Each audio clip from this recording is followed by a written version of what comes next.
अस्सलाम वालेकुम students. Apex group of colleges के प्लेटफॉर्म पे pre first year online classes में मैं प्रोफेसर उमर भट्ट डेस्का कैंपस से head of department of chemistry आपको खुश आमदीद कहता हूँ। केमिस्ट्री का हम लोग आज चैप्टर नंबर 1 जो पढ़ रहे हैं बेसिक कॉन्सेप्ट, उसका लेक्चर आज डिस्कस को होगा लेक्चर नंबर 6। आज के जो डिस्कस किए जाने वाले टॉपिक्स हैं उसमें है average atomic mass, short point of view से परसेंटेज कंपोजिशन, ये भी शॉर्ट पॉइंट ऑफ व्यू से एम्पिरिकल फार्मूला क्या है और मॉलिक्यूलर फार्मूला क्या है। ये चारों टॉपिक्स जो हैं हमारे short question point of view से अहम हैं। तो चलें सबसे पहले हम इसको डिस्कस करते हैं। एवरेज एटॉमिक मास क्या है। एक्चुअली प्रीवियस जो टॉपिक हमने पढ़ा मास स्पेक्ट्रोमेट्री, तो उससे हमें इस चीज़ का पता होना चाहिए कि हर एक एलिमेंट्स के मुख्तलिफ आइसोटोप्स हैं, उनके मुख्तलिफ अबंडेंस हैं, उनके मुख्तलिफ परसेंटेज अबंडेंस भी हैं और मैसेज भी हैं।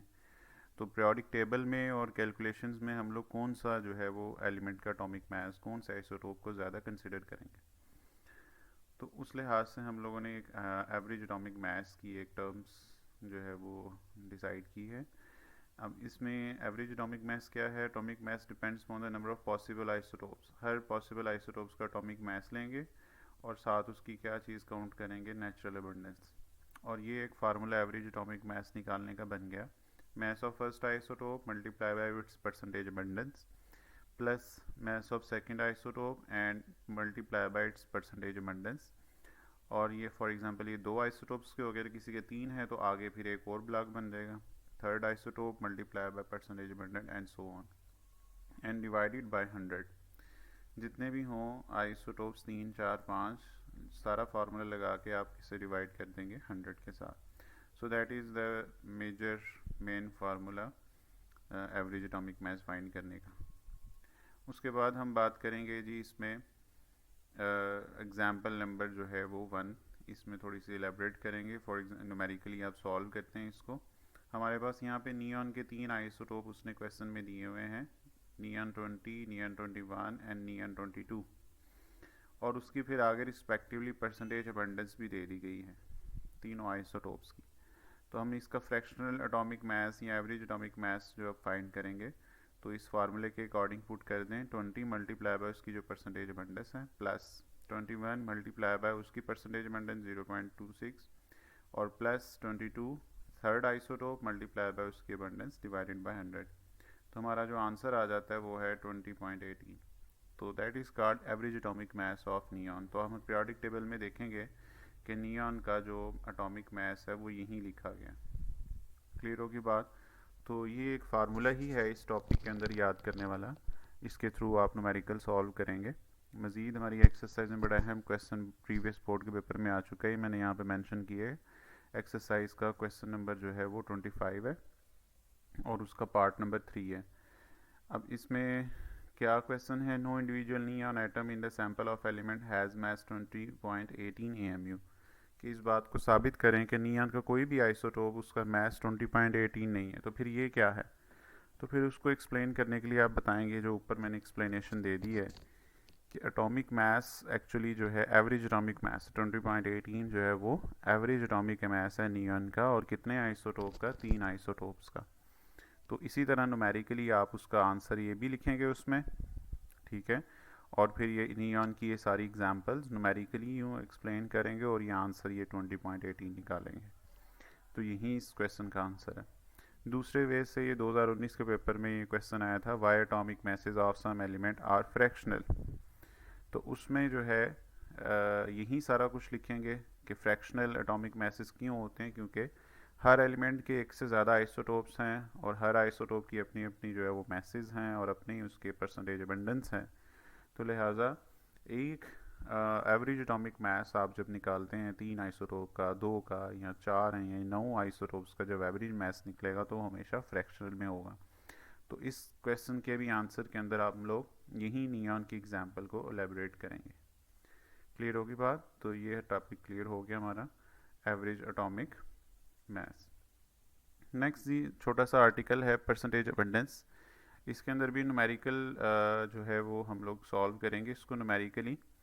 और क्या चीज़ है percentage composition? Percentage of an element in A compound is the number of grams of an element present in 100 gram of compound, कि 100 ग्राम कंपाउंड के अंदर एलिमेंट की कितने ग्राम्स मौजूद हैं और मल्टीप्लाई कर देंगे 100 के साथ। तो ये उसका फार्मूला है, mass of element in compound divided by mass of compound multiply by 100। तो ये फार्मूला हमने याद रखना है क्योंकि इससे हमने कुछ न्यूमेरिकल सॉल्व करने हैं जो शॉर्ट क्वेश्चंस में आ सकते हैं न्यूमेरिकल्स। तो that is find the percentage composition का फार्मूला हो गया। इसी फार्मूले का यूज़ करते हुए हम लोग एक एग्जांपल सॉल्व करेंगे, और ये long question point of view से अहम है ये एग्जांपल। ठीक है जी, आई भी हुई है पेपर में 1-2 दफ़ा। ठीक है जी, परसेंटेज फाइंड करना जैसे कि चैप्टर के फर्स्ट लेक्चर में मैंने बताया था कि इस चैप्टर में से न्यूमेरिकल आना है एज ए 4 मार्क्स का लॉन्ग क्वेश्चन में जी। 8.657 ग्राम ऑफ कंपाउंड, तो मैस ऑफ कंपाउंड दे दिया गया, was decompose into its element, अपने एलिमेंट्स में टूटता है, जिसमें कि कार्बन कितनी है 5.217, 0.962 ग्राम हाइड्रोजन है, 2.468 ग्राम ऑफ ऑक्सीजन है। तो अब नेक्स्ट कैलकुलेट करें हर एक की परसेंटेज। तो ज़रा देखें फार्मूले के अंदर परसेंटेज ऑफ कार्बन फाइंड करेंगे, mass of carbon mass of compound multiply by 100। तो लगा दें, इस तरह वैल्यूज़ पुट करेंगे तो ये आंसर आ गया हमारे पास 60.28। इस तरह परसेंटेज ऑफ हाइड्रोजन जो है वो फाइंड करेंगे, mass of hydrogen mass of compound, तो मैस ऑफ हाइड्रोजन है 0.962, मैस ऑफ कंपाउंड वहीं 8.657 मल्टीप्लाई बाय 100। तो ये परसेंटेज के अंदर आंसर आते जाएंगे, या आप यूँ कह सकते हैं 60.28% जो है वो इसका आंसर, यूँ भी आप इसको शो कर सकते हैं। तो ये एक्सरसाइज, ये जो हमारी जो एग्जांपल नंबर 2 है न्यूमेरिकल, इसको हमने लॉन्ग पॉइंट ऑफ व्यू से देख लेना है। जस्ट एक ही फार्मूला परसेंटेज का लगाना है कि mass of element over mass of compound multiply by 100। इसके अलावा भी कुछ एक परसेंटेज कंपोजिशन के हवाले से कुछ एग्जांपल्स देखेंगे हम। यूँ इस तरीके से आ सकती हैं, हमारी एक्सरसाइज में पूछे गए हैं। पूछा हुआ what is the percentage composition of potassium permanganate. तो हर एक पोटाशियम परमैंगनेट में KMnO4 उसका फार्मूला है, इसमें पोटाशियम है, मैंगनीज़ है और इसके अलावा ऑक्सीजन है। तो हर एक की परसेंटेज फाइंड करनी, लेकिन उससे पहले आप ये देख लें कि इनके इंडिविजुअल एटॉमिक मैसेस क्या हैं, वो पहले काउंट कर लें इसके एक फार्मूले में। अब पोटाशियम एलिमेंट में सिर्फ एक है, तो उसका 39.110 जो है उसका समझ लें कि ये उसका एटॉमिक मैस है। मैंगनीज़ का एटॉमिक मैस जो है वो 54.94 है, और मैंगनीज़ है कितने, वो भी एक ही है सिर्फ, तो 54.9। नेक्स्ट ऑक्सीजन का एटॉमिक मैस होता है 16, लेकिन ऑक्सीजन फार्मूले में कितने हैं 4, इसलिए 4 से मल्टीप्लाई कर दिया, तो ये आपके पास जो है क्या आ गया 64 आ गया। और मोलर मैस टोटल कर लें, इन सब का मोलर मैस टोटल कर लें तो वो आ गया 158। लिहाजा ये सारे इंडिविजुअल मैसेज हैं, और ये जो टोटल करके जो मैस निकला है मोलर मैस जिसको आप कहते हैं मॉलिक्यूलर मैस, वो आ गया 158। अब निकालेंगे अब हर एलिमेंट की इसके अंदर परसेंटेज। तो परसेंटेज ऑफ पोटाशियम इज़ 39.1 ग्राम जैसे कि है, divided by mass of compound, total mass of compound या मोलर मैस ऑफ कंपाउंड 158 ग्राम और मल्टीप्लाई बाय 100, तो ये जी परसेंटेज निकल आएगी। इसी तरह मैंगनीज़ है, मैंगनीज़ का मैस और उसका टोटल मॉलिक्यूलर मैस KMnO4 का मल्टीप्लाई बाय 100, तो 34.8% जो है इसका आंसर है। इस तरह ऑक्सीजन की परसेंटेज भी यूँ निकालेंगे आप, मैस ऑफ ऑक्सीजन 64। अब यहाँ पे स्टूडेंट्स जो गलती करते हैं कि ऑक्सीजन एक नज़र आ रही है तो यहाँ पे 16 सिर्फ लगा देते हैं, 16 और 158। तो इस बात का ध्यान रखना है कि ये एक्चुअली ऑक्सीजन 4 हैं, तो 4 का जो टोटल मैस बन रहा होगा वो पुट करेंगे यहाँ पे और मल्टीप्लाई बाय 100, तो ये आंसर आ गया 40.5%। क्लियर होगी बात। तो ये है हर एक एलिमेंट की, अगर आपके पास एक फार्मूला दिया होगा कि जी पोटाशियम परमैंगनेट है तो इसकी परसेंटेज कंपोजिशन फाइंड करें, तो इस तरीके से हम फाइंड की जाएंगी।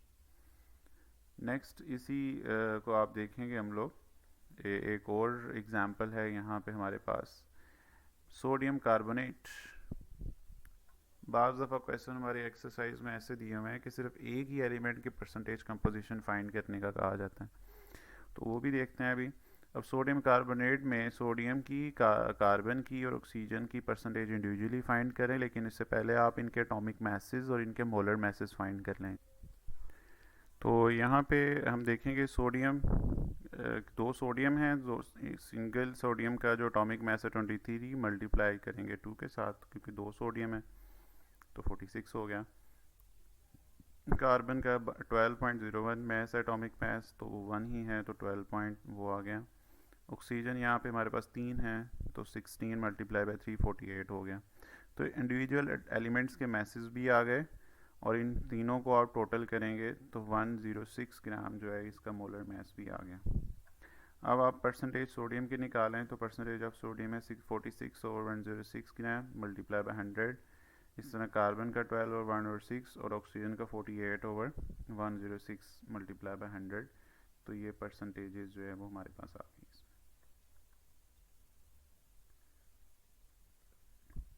ठीक होगी बात। तो ये जी परसेंटेज कंपोजिशन की प्रैक्टिस। हम एक एक्सरसाइज का जो नेक्स्ट क्वेश्चन है वो हमारे पास है क्वेश्चन नंबर 14। तो ये इसके ए और बी पार्ट है। मैंने यहाँ पे ए बी पार्ट को यहाँ पे उसका एक इमेज लिया है। तो calculate the percentage of nitrogen और फास्फोरस। फार्मूला दिया होगा तो हमने नाइट्रोजन और फास्फोरस की जो है वो परसेंटेज कंपोजिशन फाइंड करनी है। तमाम एलिमेंट की तो नहीं पूछी हुई। तो सबसे पहले आपको मोलर मैस की ज़रूरत पड़ेगी इसमें, तो मोलर मैस फाइंड कर लेना है। सोडियम का 14, हाइड्रोजन 4 हैं और फिर जो है हाइड्रोजन फिर 2 और फिर फास्फोरस 31 और ऑक्सीजन 4 हैं तो 64 हो गए। तो टोटल मोलर मैस आ गया 115 ग्राम पर मोल। परसेंटेज ऑफ नाइट्रोजन निकालनी है तो नाइट्रोजन टोटल देख लें कितनी है, एक ही है सिर्फ, लिहाजा उसका 14 atomic mass divided by molar mass multiply by 100, तो ये नाइट्रोजन का मैस आ गया। इस तरह फास्फोरस को कैलकुलेट करना है तो फास्फोरस का atomic mass over molar mass multiply by 100, तो ये परसेंटेज आ गई हमारे पास फास्फोरस की। तो ये दो एलिमेंट्स की। तो ये शॉर्ट क्वेश्चन में कोई एक आ सकता है पेपर में। क्लियर होगी बात। अच्छा जी, नेक्स्ट इस क्वेश्चन में ज़रा एक बात आपने नोट करनी है। मोलर मैसेज यहाँ से जब कैलकुलेट करेंगे तो ये 2 ब्रैकेट के बाहर जो मल्टीप्लाई हो रहा है ये अंदर भी मल्टीप्लाई होगा। जैसे कि ये 2 नाइट्रोजन से मल्टीप्लाई हुआ तो 2 नाइट्रोजन हो गए, हाइड्रोजन से 4 से हुआ तो ये 2 4 बार 8 हाइड्रोजन हो गए यहाँ पे। तो उस लिहाज से आप मोलर मैस यहाँ पे कैलकुलेट करेंगे। तो यहाँ पर देखें जैसे कि उसने molar mass calculate 14 multiply by 2 और हाइड्रोजन 1 मल्टीप्लाई बाई 8, 8 हाइड्रोजन है, 4 ये 4 2 बार 8, फिर आगे एक सिंगल हाइड्रोजन है वो ऐड हो गई और 31 फास्फोरस का और 64 आगे 4 ऑक्सीजन का हो गया, तो 132 ग्राम। अब नाइट्रोजन का देखें यहाँ पे, अब मैस जब निकालना है परसेंटेज कंपोजिशन तो 28 ग्राम जो है वो होगी इसकी एटॉमिक गिवन फार्मूले में। 2 नाइट्रोजन हैं तो 2 नाइट्रोजन की 14 14 28 जो है वो mess divided by molar mass multiply by 100, तो ये आंसर 21.21% आ रहा है। तो इस तरीके से आपने इसकी बाकी जो क्वेश्चंस हैं उसकी प्रैक्टिस करनी है। क्वेश्चन नंबर 8 जो 14 है उसके ए पार्ट के अंदर भी जो है इसी तरह के ऑब्जेक्टिव यानी न्यूमेरिकल्स दिए हैं। जी नेक्स्ट जी हम अगले टॉपिक की तरफ मूव करते हैं, वो है जी एम्पिरिकल फार्मूला और मॉलिक्यूलर फार्मूला। तो यहाँ पे मैंने ब्रीफली जो है वो दोनों को कंपैरिजन की फॉर्म के अंदर लिख दिया है कि ये क्योंकि पेपर में इस तरीके से पूछा जा चुका है, पहले भी आ चुका हुआ है इस तरह के difference between molecular formula and empirical formula. तो सबसे पहले देखते हैं मॉलिक्यूलर फार्मूला क्या है। The formula which give the total number of atoms in different elements present in the molecule, कि मॉलिक्यूल में मौजूद जो टोटल नंबर ऑफ एटम्स हैं किसी भी एलिमेंट्स के, उसकी टोटल नंबर ऑफ एटम्स की जो मिकदार है वो बताना, वो क्या कहलाएगा, मॉलिक्यूलर फार्मूला। या यूँ कह सकते हैं कि the formula which shows the total number of atom present in the molecule, किसी भी मॉलिक्यूल में present total number of atoms की जो डिफरेंट एटम एलिमेंट्स प्रेजेंट हैं उनकी तादाद को बताता है मॉलिक्यूलर फार्मूला। ठीक है जी। और मॉलिक्यूलर फार्मूला कह रहा है जी, molecular formula can never be determined directly आप मॉलिक्यूलर फार्मूला किसी कंपाउंड का मॉलिक्यूल का फाइंड नहीं किया जा सकता। क्यों, कैसे फाइंड करेंगे फिर, क्योंकि मॉलिक्यूलर फार्मूला बराबर है n multiply by empirical formula. कि एम्पिरिकल फार्मूला पता होगा तो आप मॉलिक्यूलर फार्मूला किसी भी एलिमेंट का डायरेक्टली फाइंड करें। ठीक होगी बात। एग्जाम्पल्स एलेबरेट करेंगे आगे। फॉर एग्जांपल ग्लूकोज का जो मॉलिक्यूलर फार्मूला है वो C6H12O6 है, के अंदर 6 कार्बन है, 12 हाइड्रोजन है और 6 ऑक्सीजन है। तो ये टोटल नंबर ऑफ एटम एक मालिक्यूल में मौजूद डिफरेंट जो एलिमेंट है कितनी कितनी तादाद में मौजूद हैं, ये उसकी तादाद को बता रहा है। इस तरह molecular formula of benzene C6H6, तो ये टोटल उसकी अंदर मौजूद हाइड्रोजन कार्बन की तादाद को, अमाउंट को बताएगा। और सल्फ्यूरिक एसिड का फार्मूला H2SO4 हो गया। तो ये है जी मालिकुलर फार्मूला। अब देखते हैं जी empirical formula which shows the simplest whole number ratio between the atom of different element present in the compound. कि वहीं जो मालिकुलर फार्मूला में जो मौजूद डिफरेंट एटम्स हैं उनके दरमियान में सिंपलेस्ट रेशो के बारे में बताएं। और एम्पिरिकल फार्मूला को आप डायरेक्टली मेजर कर सकते हैं, जैसे कि किससे, कंबंशन एनालिसिस से या एलिमेंटल एनालिसिस से। हम लोग डायरेक्टली एक्सपेरिमेंट करेंगे और वहाँ से आप एम्पिरिकल फार्मूला किसी कंपाउंड का फाइंड किया जा सकता है। अब for example molecular formula of glucose, तो ग्लूकोज का जो मालिकुलर फार्मूला है, सॉरी एम्पिरिकल फार्मूला, तो वो यहाँ पे आप देखेंगे। So these are actually empirical formulas, not a molecular। तो क्योंकि उसमें जो मौजूद एलिमेंट जो है वो मॉलिक्यूलर जो फार्मूला है,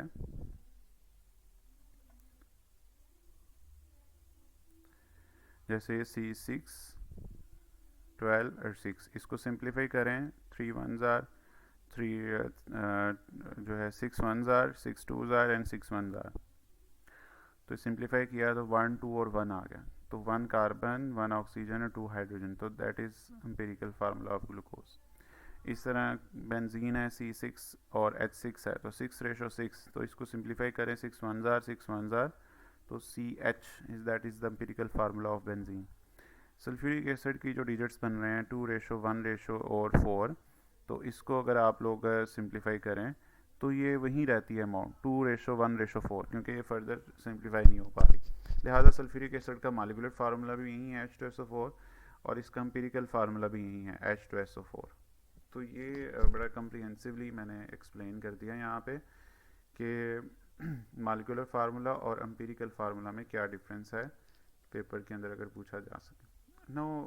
नेक्स्ट मैं आपको बताऊंगा यहाँ पे कि ये जैसे कि थर्ड बात जो राइज होगी आपस में मॉलिक्यूलर फार्मूला का और एम्पिरिकल फार्मूला का आपस में रिलेशन क्या है। So these are actually relationship in such a way that molecular formula is simple multiple of empirical formula या n multiple of empirical formula के बराबर है, जैसे पहले भी इक्वेशन के अंदर मैंने लिखा है। Very important relation. अब यहाँ पे n क्या है, दैट इज़ एन इंटीजर, इसकी वैल्यू 1 भी हो सकती है, 2 3 4 so on।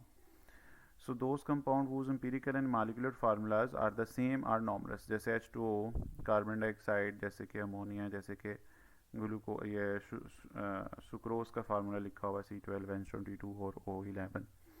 तो इसमें जो there simple multiple of n is unity, 1 है सिर्फ। क्यों? क्योंकि 2:1, तो इसका एम्पिरिकल फार्मूला भी वही है, तो मॉलिक्यूलर फार्मूला भी वही है। तो उस सूरत के अंदर जो इनका n है, n की वैल्यू 1 होगी। लेकिन ये ज़रूरी नहीं है कि हर एक के लिए 1 आए। जिसका एम्पिरिकल और मॉलिक्यूलर फार्मूला एक दूसरे से मुख्तलिफ है, तो उनकी जो n की वैल्यू है वो कुछ ना कुछ और डिजिट होगी, 1 के अलावा 2 हो सकती, 3 हो सकती। तो ये आगे जब हम न्यूमेरिकल सॉल्व करेंगे तो उसमें देखेंगे। नेक्स्ट n क्या चीज़ है, यहाँ पे n we can calculate by molecular mass and empirical formula mass. ठीक है जी। तो ये एम्पिरिकल, फॉर एग्जांपल यहाँ पे ये हमारे पास एम्पिरिकल फार्मूला है, इस ये ग्लूकोज का एम्पिरिकल फार्मूला, और ये क्या है इसका मॉलिक्यूलर फार्मूला। तो एम्पिरिकल फार्मूला का मैस निकालेंगे, इसे 12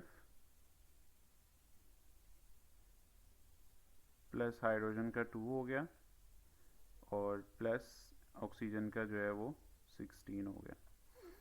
तो ये टोटल हो गया यहाँ पे आपके पास 14 और ये हो गया 6 जो है 30 आपके पास। टोटल आंसर आपके पास कितना आ गया, ये